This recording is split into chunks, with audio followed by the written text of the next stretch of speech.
ನರೇಂದ್ರ ಮೋದಿಯವರು 12 ವರ್ಷ ಪ್ರಧಾನಮಂತ್ರಿಯಾಗಿ ಸೇವೆ ಸಲ್ಲಿಸುತ್ತಿದ್ದಾರೆ.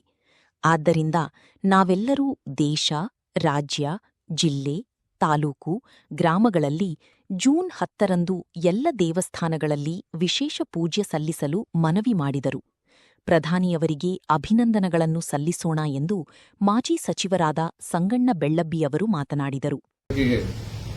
ದೇಶಾದ್ಯಂತ, ರಾಜ್ಯಾದ್ಯಂತ, ಜಿಲ್ಲೆಯಾದ್ಯಂತ, ಎಲ್ಲ ತಾಲೂಕಿನಾದ್ಯಂತ ಪ್ರತಿ ಗ್ರಾಮದಲ್ಲಿ, ಪ್ರತಿ ಪಟ್ಟಣದಲ್ಲಿರ್ತಕ್ಕಂಥ ಪ್ರಮುಖ ದೇವಸ್ಥಾನಗಳಲ್ಲಿ ವಿಶೇಷ ಪೂಜೆಯನ್ನು ಸಲ್ಲಿಸಬೇಕು ಅಂತಕ್ಕಂಥ ವಿನಂತಿಯನ್ನು ತಮ್ಮ ಮುಖಾಂತರ ನಮ್ಮ ಎಲ್ಲ ಕಾರ್ಯಕರ್ತರಿಗೆ ಮಾಡಲಿಕ್ಕೆ ಬಯಸ್ತೀವಿ. ವಿಶೇಷವಾಗಿ ಈ ದೇಶವನ್ನು ಆಳಿರ್ತಕ್ಕಂಥ ಪ್ರಧಾನಿಗಳಲ್ಲಿ ಸ್ವಾತಂತ್ರ್ಯ ಸಿಕ್ಕ ಮೇಲೆ ಪ್ರಥಮ ಪ್ರಧಾನಿ ಪಂಡಿತ್ ಜವಾಹರ್ಲಾಲ್ ನೆಹರು ಅವರು ಕೂಡ 3 ಬಾರಿ ಪ್ರಧಾನಮಂತ್ರಿಗಳಾಗಿರ್ತಕ್ಕಂಥದ್ದು. ತದನಂತರ ಸನ್ಮಾನ್ ನರೇಂದ್ರ ಮೋದಿ ಅವರು ಕೂಡ 3 ಬಾರಿ ಪ್ರಧಾನಮಂತ್ರಿಗಳಾಗಿ 12 ವರ್ಷ ಪೂರೈಸತಕ್ಕಂತಹ ಸಂದರ್ಭದಲ್ಲಿ ನರೇಂದ್ರ ಮೋದಿ ಅವರು ಸುಮಾರು 4399 ದಿವಸಗಳನ್ನು ಪೂರೈಸಿದ್ದಾರೆ ಪ್ರಧಾನಿಗಳಾಗಿ. ಜವಾಹರ್ಲಾಲ್ ನೆಹರೂಜಿ ಅವರು ಪ್ರಧಾನಿಗಳಾಗಿ 4398 ದಿವಸ ಮಾಡಿದ್ದಾರೆ. ಅಂದ್ರೆ ಅವ್ರಿಗಿಂತ ಒಂದು ದಿವಸ ಜಾಸ್ತಿ ಇವತ್ತಾಗಿರ್ತಕ್ಕಂಥದ್ದು. ಅಂದ್ರೆ ಒಂದು ದಾಖಲೆ ಅದು. ಸ್ವಾತಂತ್ರ್ಯ ಸಿಕ್ಕ ಮೇಲೆ ಹೆಚ್ಚು ಅವಧಿಯ ಪ್ರಧಾನಮಂತ್ರಿ ಹುದ್ದೆಯನ್ನು ಅಲಂಕಾರ ಮಾಡಿರ್ತಕ್ಕಂಥ ಒಬ್ಬ ನಾಯಕ ಯಾರಾದ್ರೆ ಅದು ಪ್ರಧಾನಮಂತ್ರಿ ನರೇಂದ್ರ ಮೋದಿ ಅವರು ಅಂತಕ್ಕಂಥ ಮಾತನ್ನ ಹೇಳಿ ಬಯಸ್ತೀನಿ. ಮತ್ತೆ ಇಲ್ಲಿ 2 ಹೋಲಿಕೆಗಳನ್ನು ಮಾಡಬಹುದು ನಾವು.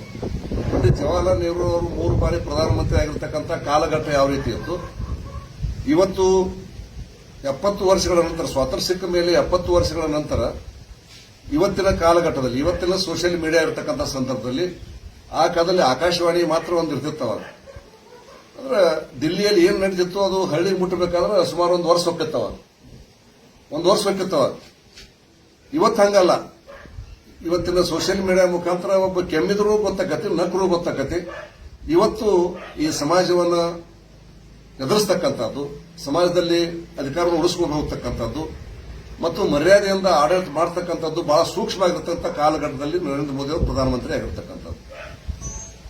47ಕ್ಕೆ ಯಾವ ವಿರೋಧ ಪಕ್ಷ ಇದ್ದಿದ್ದಿಲ್ಲ ಅವರು, ನೆಹರೂಜಿ ಅವರಿಗೆ ಏಕಚಕ್ರಾಧಿಪತ್ಯ ಕಾಂಗ್ರೆಸ್ಸಿಂದ ಅವರು ಒಂದೇ ಪಕ್ಷದ ಆಡಳಿತ ಅಂದ್ರೂ ತಪ್ಪಾಗಲಿಕ್ಕಿಲ್ಲ. ಅವರಿಗೂ ಸವಾಲುಗಳಿದ್ದು, ಇಲ್ಲ ಅಂತ ಹೇಳಕ್ಕಾಗುವುದಿಲ್ಲ. ದೇಶ ಇಬ್ಬಾಗ ಆಗಿತ್ತು. ಅಲ್ಲಿ ನಿರಾಶ್ರಿತ ಪಾಕಿಸ್ತಾನದಿಂದ ಈ ದೇಶಕ್ಕೆ ಬರ್ತಕ್ಕಂಥ ಒಂದು ದೊಡ್ಡ ಸಮಸ್ಯೆ ಇತ್ತು. ಹಾಗೇನೆ ಸುಮಾರು 500 ಸಂಸ್ಥಾನಗಳಿದ್ದು ಅವನ್ನು ಈ ದೇಶದಾಗ ವಿಲೀನ ಮಾಡತಕ್ಕಂಥ ಒಂದು ಜವಾಬ್ದಾರಿ ಕೂಡ ಇತ್ತು. ಆಹಾರದ ಕೊರತೆ ಇತ್ತವಾಗ, ನೀರಾವರಿ ಇದ್ದಿದ್ದಿಲ್ಲ, ಕೈಗಾರಿಕೆ ಇದ್ದಿದ್ದಿಲ್ಲ. ಅವರು ಕೂಡ ಹಲವಾರು ಸಮಸ್ಯೆಗಳನ್ನು ಫೇಸ್ ಮಾಡಿದ್ದಾರೆ, ಇಲ್ಲ ಅಂತ ಹೇಳಕ್ ಆಗೋದಿಲ್ಲ. ಆದ್ರೆ ಒಂದು ಘಟನೆ, ಕೆಟ್ಟ ಘಟನೆ, ಚಲೋ ಘಟನೆ ನಡೆದ್ರು ಕೂಡ ವಿಚಾರ ಮಾಡಕ್ ಅವಕಾಶ ಇದ್ದಿತ್ತವ್ರಿಗೆ. ಇವತ್ತೊಂದು ಪ್ರಧಾನಮಂತ್ರಿನ ಒಂದು ತಪ್ಪು ಮಾಡಿದ್ರು ಕೂಡ ಸುಧಾರಿಸ್ಕೊಳಕ್ ಟೈಮ್ ಸಿಗ್ತಿತ್ತವ್ರಿಗೆ. ಆ ಮೀಡಿಯಾದ ಪತ್ರಿಕೆಗಳು ಹೋಗೋಕ್ಕಿಂತ ಬಂದು ಇನ್ನೊಂದು ವಾರ ಟೈಮ್ ತಗೊಂಡು 15 ದಿವಸ, ತಿಂಗಳು, 6 ತಿಂಗಳು ಕೂತು ಸುಧಾರಣೆ ಮಾಡ್ಕೊಂಡು ಅದು ಸರಿ ಮಾಡಬಹುದಾಗಿತ್ತು ಅವಾಗ. ಅಂತಹ ಕಾಲಘಟ್ಟದಲ್ಲಿ ಅವರು ಪ್ರಧಾನಮಂತ್ರಿಯಾಗಿ 3 ಬಾರಿ ಆಗಿರ್ತಕ್ಕಂಥದ್ದು. ಮತ್ತೆ ಈ ಸಂದರ್ಭದೊಳಗೆ ಇವರು ಏನು 2014 ಮೇ 26ಕ್ಕೆ ಪ್ರಧಾನಮಂತ್ರಿ ಆದರು, ಮೊದಲನೇ ಬಾರಿ ಪ್ರಧಾನಮಂತ್ರಿ. 2ನೇ ಬಾರಿ 2019 ಮೇ 31ಕ್ಕೆ ಪ್ರಧಾನಮಂತ್ರಿ ಆದರು. 3ನೇ ಬಾರಿ ಮತ್ತೆ ಮೊನ್ನೆ ಆಗಿರ್ತಕ್ಕಂಥದ್ದು.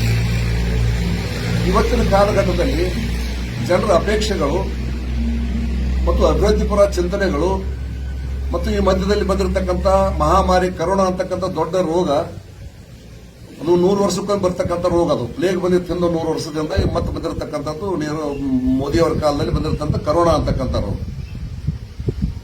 ಹಾಗೇನೆ ಪಾಕಿಸ್ತಾನದ ಉಪಟಳ ಇರಬಹುದು, ವಾಜಪೇಯಿ ಕಾಲದಲ್ಲಿ ಕಾರ್ಗಿಲ್ ಯುದ್ಧ ಆಯಿತು, ಇವ್ರ ಕಾಲದಲ್ಲಿ ಪುಲ್ವಾಮಾ ಇರಬಹುದು, ಬೇರೆ ಬೇರೆ ಯುದ್ಧಗಳಾದ ಮೇಲೆ ಸರ್ಜಿಕಲ್ ಸ್ಟ್ರೈಕ್ ಮಾಡಿರುವಂತದ್ದು ಇರಬಹುದು. ಮತ್ತು ಸುಮಾರು 80 ಕೋಟಿ ಕುಟುಂಬಗಳಿಗೆ, 80 ಕೋಟಿ ಜನರಿಗೆ ಪುಕ್ಕಟೆ ಆಹಾರ ಕೊಡ್ತಕ್ಕಂಥದ್ದು ದೊಡ್ಡ ಸವಾಲಿದು. 80 ಕೋಟಿ ಜನರಿಗೆ ಪುಕ್ಕಟೆಯಾಗಿ ಆಹಾರವನ್ನು ಕೊಡ್ತಕ್ಕಂಥ ಸಮಸ್ಯೆ ಇರಬಹುದು. ಹಾಗೇನೆ ಬಡವರಿಗೆ ಕೂಡ ಬ್ಯಾಂಕ್ ಗೊತ್ತಿದ್ದಿಲ್ಲ. ಜನಧನ ಯೋಜನೆ ಮುಖಾಂತರವಾಗಿ ಕಡು ಬಡವರಿಗೆ ಕೂಡ ಬ್ಯಾಂಕ್ನಲ್ಲಿ ಖಾತೆ ತೆರೆದು ಇವತ್ತು ಕೊಡ್ತಕ್ಕಂಥ ರೈತರ ಒಂದು ಕಿಸಾನ್ ಸಮ್ಮಾನ ಯೋಜನೆ ಇರಬಹುದು, 6,000 ರೂಪಾಯಿ ಕೊಡ್ತಕ್ಕಂಥದ್ದು. ಹೆಣ್ಣು ಮಕ್ಕಳಿಗೆ ಗ್ಯಾಸಿನ ಸಬ್ಸಿಡಿ ಇರಬಹುದು, ಮತ್ತೊಂದಿರಬಹುದು. ಇವೆಲ್ಲವನ್ನು ನೇರವಾಗಿ ಅವ್ರ ಖಾತೆಗೆ ಕೊಡ್ತಕ್ಕಂಥ ಕೆಲಸವನ್ನ ಇವತ್ತು ಒಂದು ಪೈಸೆ ಯಾರಿಗೂ ಭ್ರಷ್ಟಾಚಾರ ಆಗ್ಲಾರ್ದಾನೆ ದಿಲ್ಲಿಯಿಂದ ₹8 ಬಿಡುಗಡೆ ಆಗತ್ತೆ ನೇರವಾಗಿ ಅವ್ರ ಪಾಸ್ಬುಕ್ಗೆ ಜಮಾ ಆಗ್ತಕ್ಕಂಥ ಒಂದು ಕ್ರಾಂತಿಕಾರಿ ಕೆಲಸವನ್ನು ಮಾಡಿರ್ತಾರೆ ಪ್ರಧಾನಮಂತ್ರಿ ನರೇಂದ್ರ ಮೋದಿ ಅವರು.